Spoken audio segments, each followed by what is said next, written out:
Hello, this is Chuck. I'd like to talk about art. In order to begin that conversation, I thought it might be useful to begin with a little activity. This isn't a classroom though, so you could really just think about one art you liked recently, one art you didn't like. Like, there's this art I really liked. Motherfucker made a guillotine. It was at a party where we were royalty. Okay, art I didn't like. Someone made a boring room one time. I went in there and I was bored. Actually, there are a lot of little magic arts we see these days. Star teepee. That was a little teepee in a room that had all these dangly stars. Front porch, of course, the art car, Hartley's, the whiskey bar, shelf help, ruining your event. Just wandering in, taking over an IKEA shelf, making shelf puns, Sasquatch, organic snake oil salesman, totally not rigged carnival games, broken compass, the egg place, serpent mother, the classic, psychedelic friendship bingo, and immersive performance art experience. Cardboard pawn shop, producing cardboard, penguin champagne tasting room, the classroom, Opticom, saunas, Tesla coils, poofers, art cars. I'm not even listing specific art anymore. I'm actually listing types of art. Thunderdome, vulture capitalism, patriarchy, pipe dream. If you know what any of these are, I think you know what I'm talking about. There's a lot of little magic arts I've been seeing recently, and maybe you have too. And if you're paying attention, there's a lot going on. But I have a question, which is this art.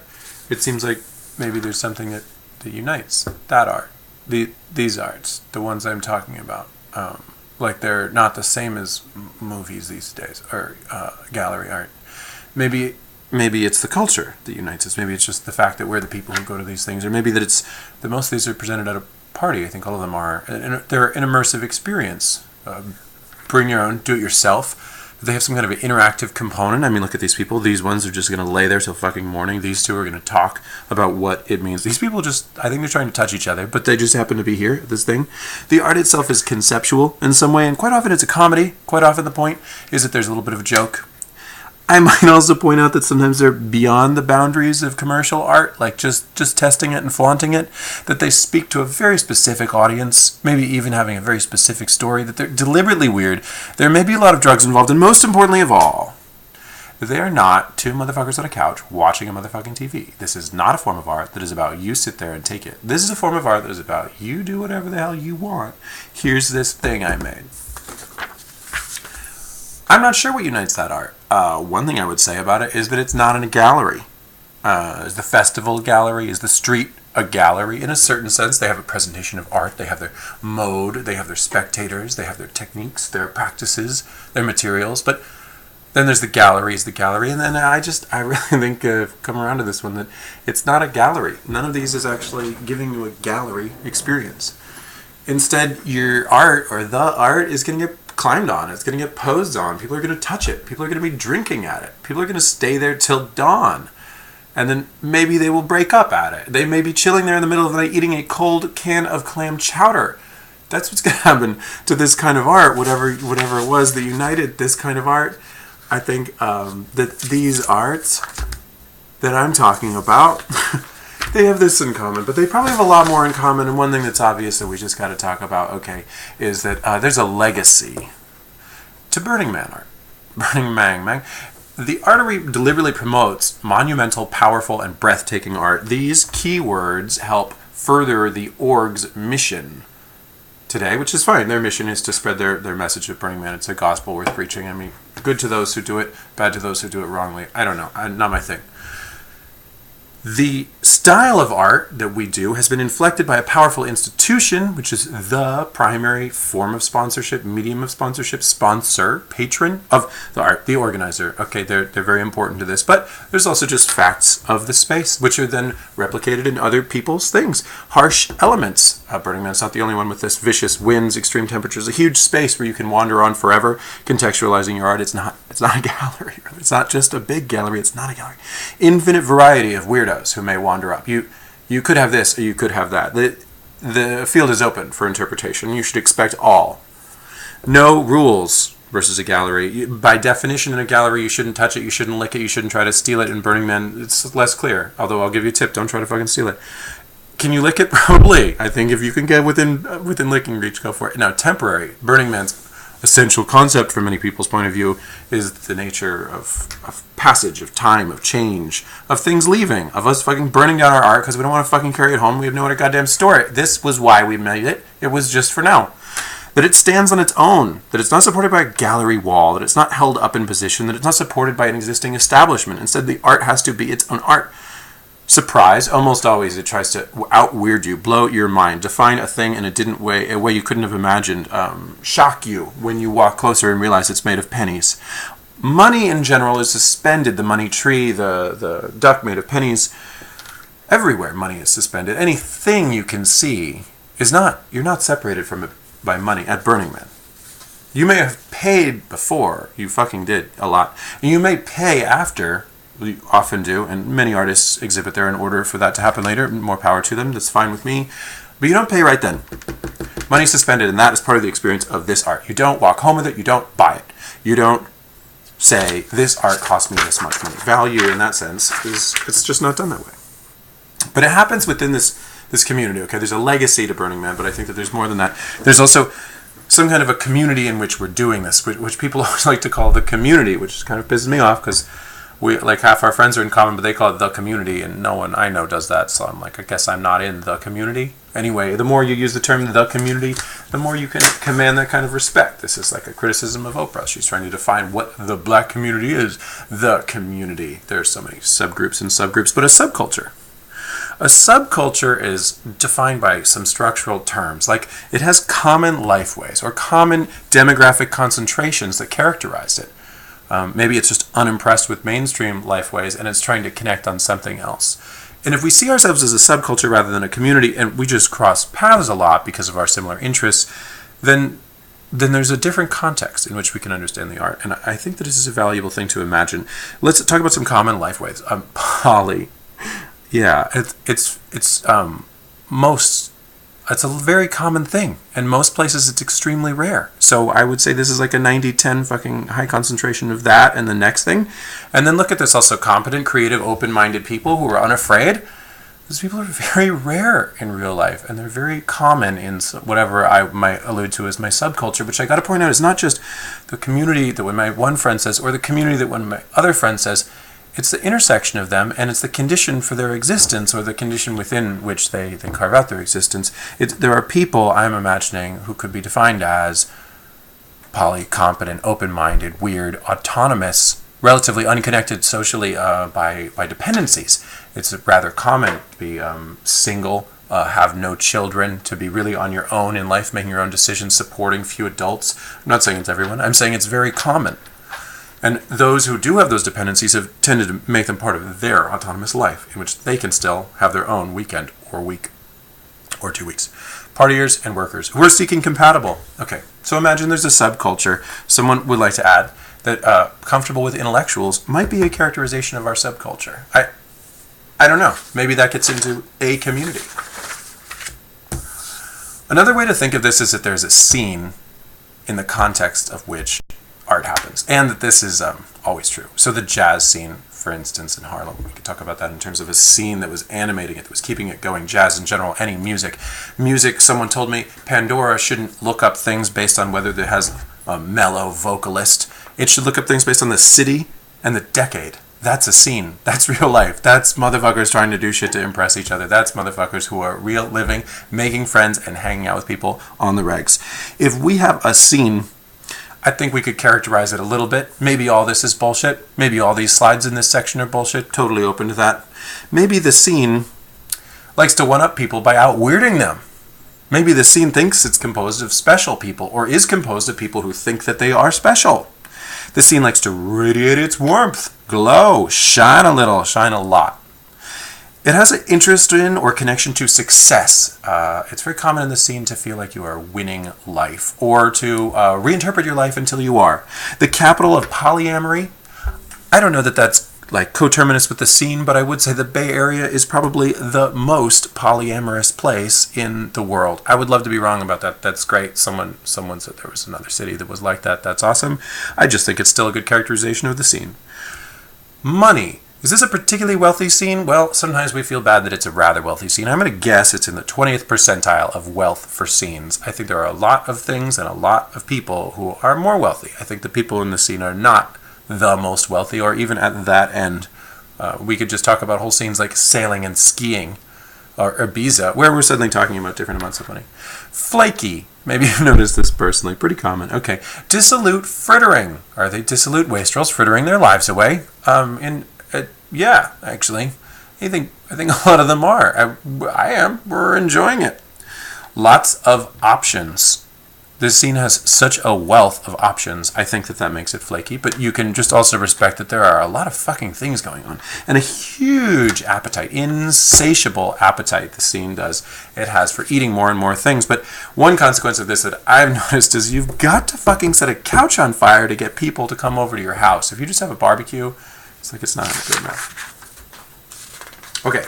Thinking about the culture and the scene to try to contextualize the art, I want to move into what's this art about? How do we understand it? What's better and worse? Where should it be going? And I'm going to start with this little bit of reader response theory. And the premise is right here. Okay.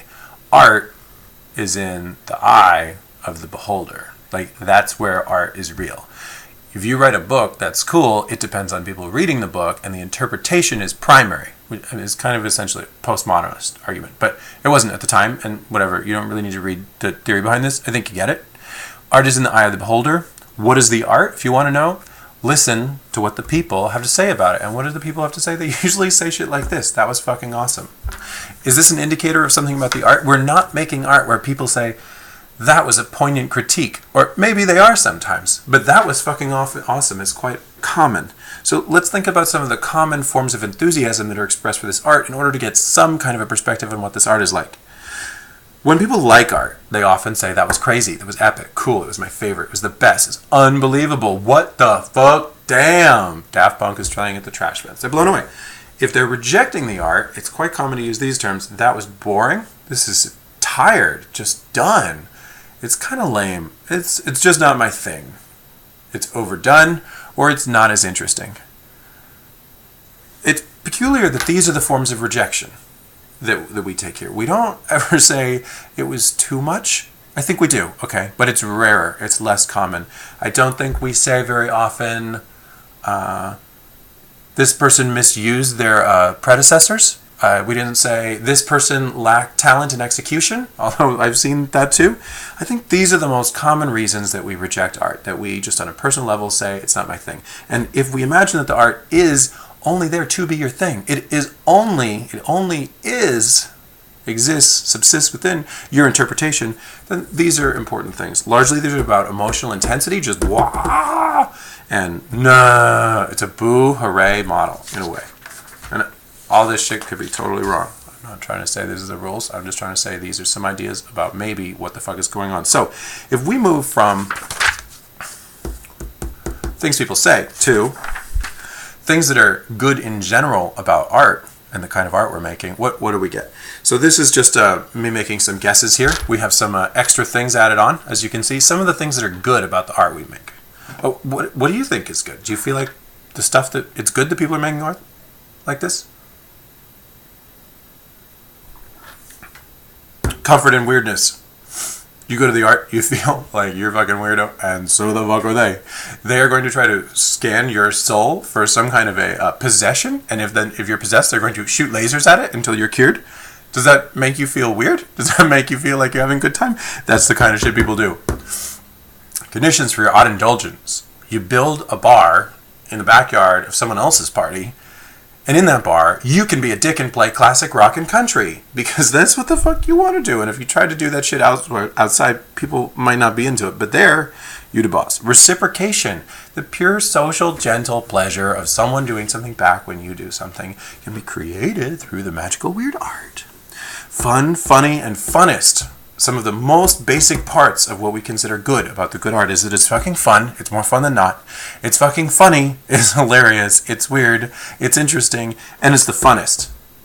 It's the funnest thing I could be doing. This is a scene of people who have options, in my opinion. As I said before, there's a wealth of them domestically, like within their scene, but I think they could also not be here at all. Lots of opt-in people, lots less people who have no choice.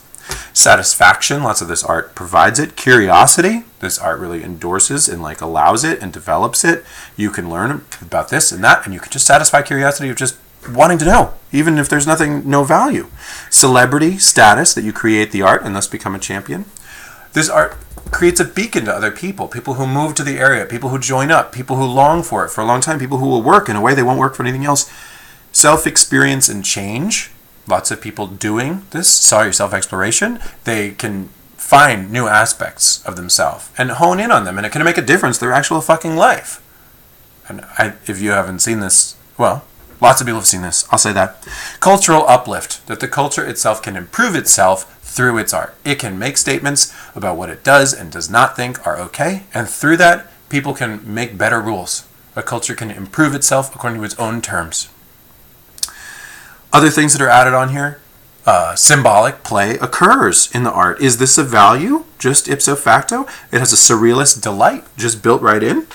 What does this say? Oh, and it leads to a better understanding of symbolic play, which is, sure, of some value. It can lead to new belief. Myth playground making. It's myth making and a myth playground. It's a myth making playground. Transformative. Ooh, I can't read the rest of that. But look, it's transformative to, in something else. Lost it. But it's transformative. This art can be transformative. There's a lot. It's good. And look at the diversity of claims about what's good. Look who it's good for. It's good for the artist. It's good for the person who's learning about it. It's good in the moment. It's good in the long term. For a lot of people who are making this art, nothing else is more important to do just now than to make this kind of art. And yet, we should also consider the bad. What is bad about this art? I don't know. This is a very unpopular slide, but let me present some of the things that I have heard that are reasons why this art is dumb. If you've never heard any of these, you should try to consider what might be wrong with the art. Don't worry about it too much. It's just worth thinking about. This art's a waste of resources. Why do we fucking do this? It's bad for the environment. With the money we spent on this, we could help out an entire third world nation. Workaholics. This place just makes you feel like you're going to work more. You're going to make the next art, and you're not going to connect with your friends. You're not going to engage in a difficult challenge. You're not going to spend more time volunteering. You're not going to go out of your way to do something you don't want to do because you have work to do. Because you made work to do, because you want to be working. You are using work as a drug to avoid reality. Workaholism can be a devastating thing. In some contexts, is it this, that? Always one-upping other people and always one-upping yourself? How? It becomes impossible, difficult, a challenge. You feel like you're not going anywhere if you aren't going bigger. It can be elitist, snobby, exclusive, that we're the cool kids. This is what's up. You don't really fit in. We don't really want you. We have all we need right now. Get the fuck away. That it can be superficial, that there's a loss of the real genuine connection. That by engaging through these allegories and these arts and shtick, we're turning ourselves into other people who we're not, that we're missing the real connection to be made. That there's a trade-off, somehow, with care and connection. That focusing on art, while it can, certainly, art can foster care and connection, often it has us wandering away from each other. It has us looking at things instead of talking to people. It has us questing instead of being present with one another. I'm not saying that any of these slides are true. I'm saying that these are ideas that are worth thinking about. Okay? Revolution. I started preparing it because someone suggested that the art we're making is revolutionary. And my first instinct was, no, it's not. It's not. We're not here to depose the government. It's not a regime transfer. It's not violent and on the streets, but it's a very ignorant attitude towards revolution. It's very particular. It presumes that revolutions take one form, that the only real change in the world is something that is called a revolution in media covering politics. But revolutionary changes are simply overturnings that fucking shift things around. And they happen. They happen sometimes slowly, like urbanization, the cause of the plague, or a huge transformative force in China now, or a transition in the last 1,000 years of humanity into cities is a revolution. In how we approach agriculture, how we live with each other, what our values will be. How about compulsory schooling? Children will no longer work in factories. Instead, they will all go to school, which means they will all have things in common, knowledge in common. And knowledge workers somehow blossom after this. Gay rights, a quicker transition in terms of how long these things take. Plastics, a rapid industrial transition correlated with oil consumption, petroleum refineries, discovering all of the things we can do with plastics, all of the amazing new technologies and conveniences and drops in price that are a result of plastics are revolutionary. Did I say they're good? They're revolutionary. The war on terror, a revolution, a transition in how the United States and other countries would approach warfare, would approach military actions against other civilizations. Civil rights, emancipation, vaccines, colonialism, the assembly line, environmentalism. There are so many forms of revolution. In one context, republicanism is the revolution. When it displaces monarchy in France, capitalism, Chiang Kai-shek, is the revolution against certain contexts that precede it. So revolution is a possibility, and when we go through the bad and we go through the good and we think about what this art is doing in its context, it is possible to imagine that there is something that is revolutionary about what is developing from the Burning Man legacy, or even in the Burning Man legacy already. So there we go. Revolution. I'm going to end this section on this slide, which is, I'm just going to present as a non sequitur. There is this idea, and I happen to find it important, but I don't know if it fits in here at all. I really don't know. The idea is called virtue ethics, and let's just put it this way. I don't know what is the right thing to do. But I do know what kind of person I want to be. I can make that self be a contribution to the folks I care about. That's it, in a nutshell. Instead of making an ethical decision based on its consequences, which you can never fully know, or based on a simple rule like do not do this, or the Bible forbids it, we can instead make decisions based on the question, what kind of person would I be who does that? And with this, we can make ourselves a greater contribution to the people around us. Virtue ethics is a way to translate values that are promoted in one sphere, such as art, into actions that are taken by people across the course of their life, which could have consequences on the world. So, it's a thought about a conduit. At this point, I would then have you do another activity, which is to sit in a circle with all of your friends who are watching the video with me at the same time. Okay, thanks if you're still watching. Just asking, what is one art you've seen recently that you think is related to this, and just describe that art in 10 seconds. So when we did this recently with this size group, you can see lights and trees. Someone saw some trees that were lit in a special way, and they tried to describe it in 10 seconds. That one, I don't fucking understand what they meant. Pulpo mechanico, that was very easy to describe in 10 seconds. They said, it's an octopus made of trash cans that's shooting fire and driving around. Andy's talk, another talk where I presented this one. Easy to describe. This Vulture Cafe was a particular cafe that I guess was run by vultures. Mini croquet, like miniature golf, but croquet. An activity in which the only pronouns you could use were I, mine, and me. You couldn't use you, or they, or he, or she, or it. I, mine, and me for an hour. All right. Point of this activity? There are a lot of arts, and trying to describe what makes them an art in 10 seconds is challenging and yet sometimes doable.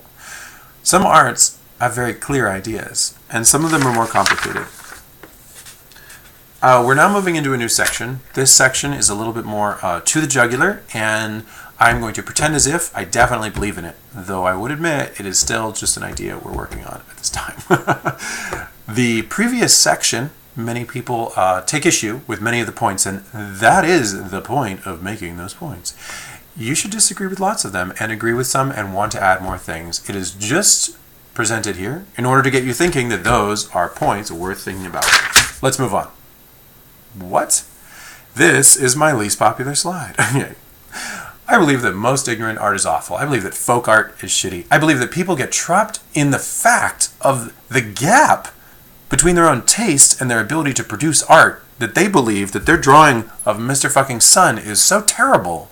They say, no, I can't draw. I'm not a drawer. Drawer is not even a word, right? It's a piece of shelving and furniture. And this is the kind of house that they learn to draw when they're young. They do symbolic representation, trying to just do the thing the way that other people expect them to try to fit in. And so most ignorant art is awful because people are legitimately afraid of trying to make better art. And when they begin to venture out they're not only inexperienced, they've been deliberately stripped of the ability to produce art by the society around them. And this isn't true for everyone, but this is true for a lot of fucking people. And so most ignorant art that people make on Instagram, most amateur painting that you look at in the thrift store, most garage bands that release an album, most LED trees, most MySpace poetry is fucking shit. Right.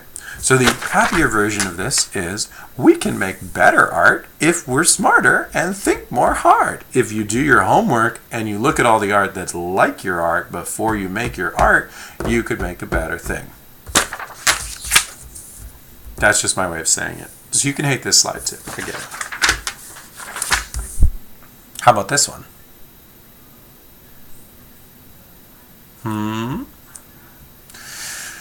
Here's a little story that I heard from a history professor. I thought this guy was a jerk, but this was a very good point. Those in power today, they're not kings and queens. They're businesses, politicians, lawyers, financiers. These people shred and redact. They destroy the historical record. They don't preserve things for you on golden fucking tablets or in carved stone so that you can understand what they actually were doing. They don't let people take notes at their meetings. They ban recording devices from the White House. They destroy documentation. They delete emails in order to hide things from the present. But they also therefore hide them from history. But you know who's not like that is the weak. The weak share things on social media and they post things and they like things. And you know why they share things is they can't afford to not. It's too fucking expensive. If we had to pay for subscription Facebook, how much would you have to pay per month? Why would you fucking do that? If you were trying to control what people knew about you and you had the money to do it and you thought it was worth it, you might do that. But we end up with a distorted historical record because as opposed to in the past when we mostly told histories that was his story, the story of kings and queens and war, we mostly had documents from those people and the common people didn't have any motherfucking Facebook or Tumblr ass shit for them to say what's up with. They would say what's up while eating oatmeal and drinking a beer and no one would record it. It was lost to history. Trying to record it required indirect sources. You had to look at songs. You had to look at the occasional piece of art that was made about the common people of the era who were just mostly ignored, not considered important. So at that time we had very scant records of the people and now we have very scant records of those who are in power. Okay, so you don't need to agree with this point either, but I do think you'll agree with this. The records that are being stored will influence the kind of history that is easy to tell. If there are no records of something that is difficult to tell a good history. Okay, good history aids memory. So what do we record of our great arts? What should we record of our great arts? How many of your great arts are forgotten, are lost, are undocumented? What does it mean to aid memory? Well, how about this one? I was embarrassed to learn this about myself, and I wonder if you would feel the same way. What are our genres for this kind of art? Do you know if this art is one genre? Does it have its own genres? How about shrine, chill space, climbable? How about shtick, bar, tea house, LED sculpture, literature, performance, stage, workshop, sculpture? Are these genres of art? Are these our genres? Do we have more? Are these too specific? Are they too general? I don't fucking know what the genres of our art, because I think that we have kind of a shitty memory of our art because we were kind of not worrying about it at the time. But over enough years of it, we ought to figure out what are our modes, what are our themes, what are we doing? What is our approach to art? This diagram is a stab in the fucking dark about our modes and themes. In the center are our themes in circles, and the boxes are modes. A mode would be something like farce. In the farce, which is a theatrical style in which there's always people coming in and out of doors and comedy and mistaken identities, farces are just you getting spun around and confused. It links to a major theme we have of comedy. It does not link to nature or technology almost ever. Farce is mostly just about ha-ha. Occasionally, it dips into the other ones. Here's another dominant mode. And this one is where most of our themes come from. The motherfucking overt symbolist. The ticket to Burning Man, for instance. Large words written in the desert. Large sculptures depicting clear acts or beings. Nature, coyote. Tech, giant glowing palaces or towers. Love, huge hearts or babies within men looking at each other from across their bodies. Change, rhythm and pace and things that must burn us, ourselves, our community, who we are. Gross depictions of us are like murals, a genre luckily we avoid, or at least don't treat in the same terrible realist style as the rest of the world. Murals of children. Overt symbolism, you can see I'm a little bit against it, that's a personal thing. Overt symbolism is totally legit and connects to lots of different themes. But how about embodied principle? Did you know that embodied principle is a mode we have? I don't know, I made this shit up, but I think it's true. The embodied principle is the piece of art in which you do the thing you talk about. When you do an embodied principle artwork about us, you have to work as a community to make the art run. You have to take turns pulling the goddamn wheel. If you do an embodied principle that's about change, you do something that will never happen again. You, by being there as part of that moment, live it and consume it, and it is never there again. I think that this is not something we explore in our discussions. I don't think that we have much of a take on this or on the previous one about genres, and I think that this is, to a large extent, anyway, I'll just say it right now, maybe it's bullshit, because we don't have good enough history on it. Here's an idea. There's this book. Let me grab it.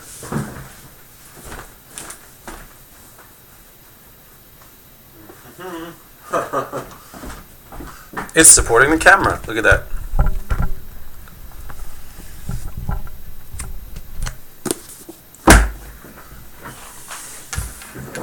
The Emergency Index. An annual document of performance practice. Here it is. Here's the book.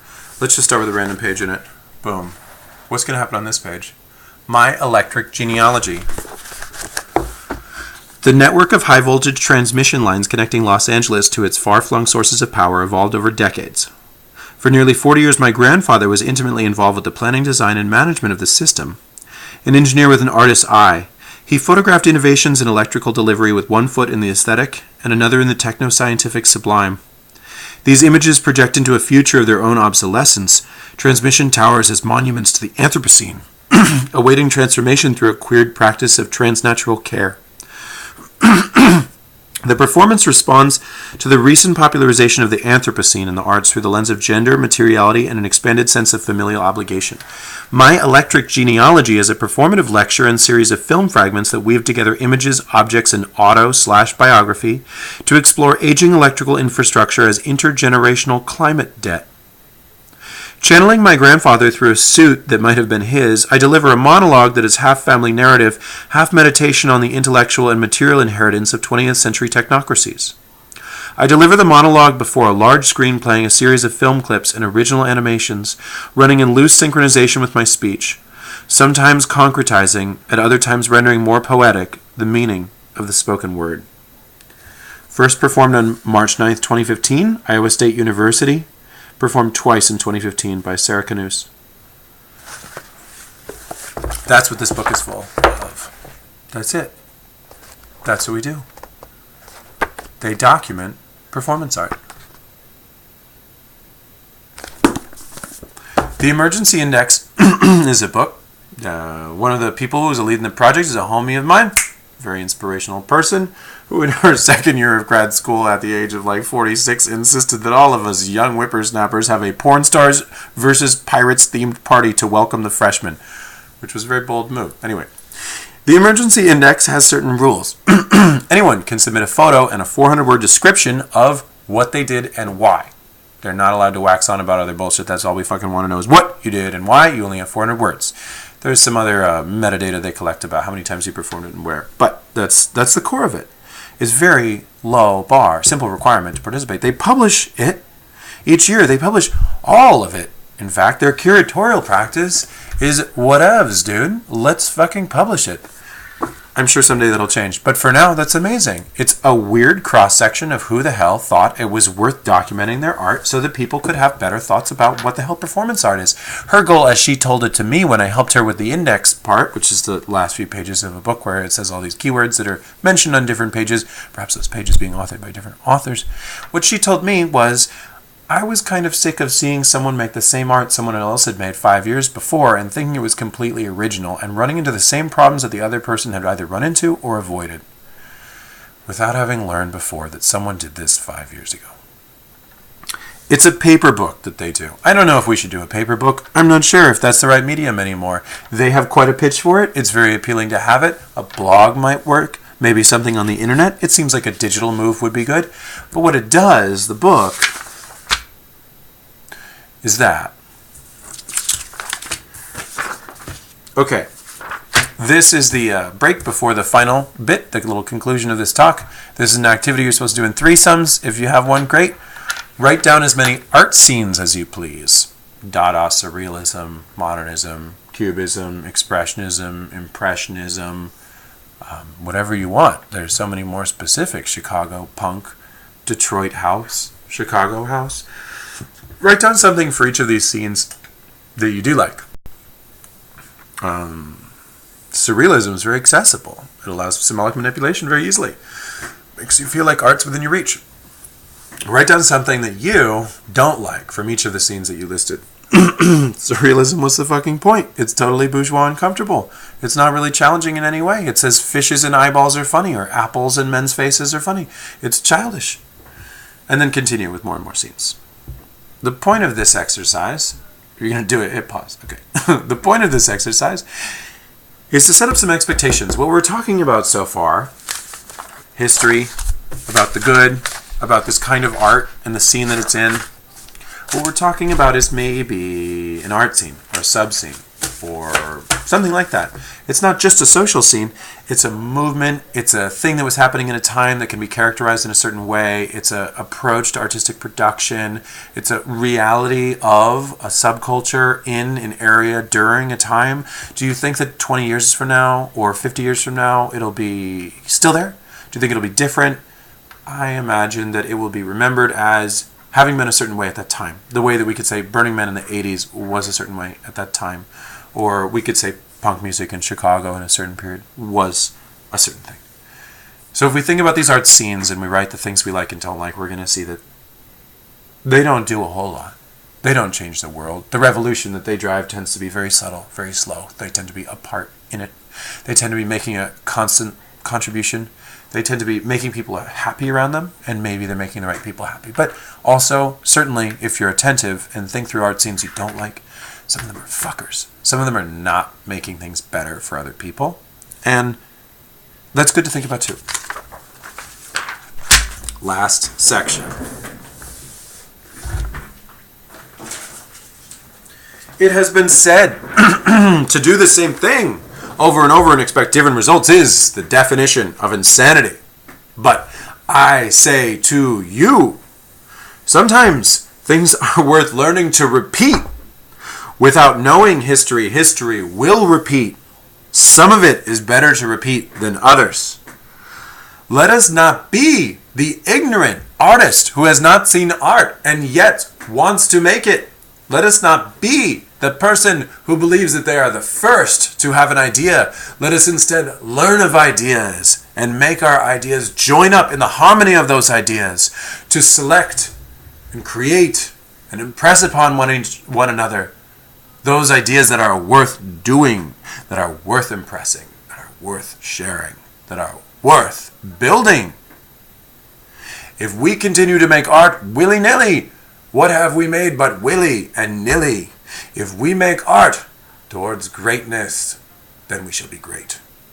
Okay, that might also be wrong, but that's the end. Thanks.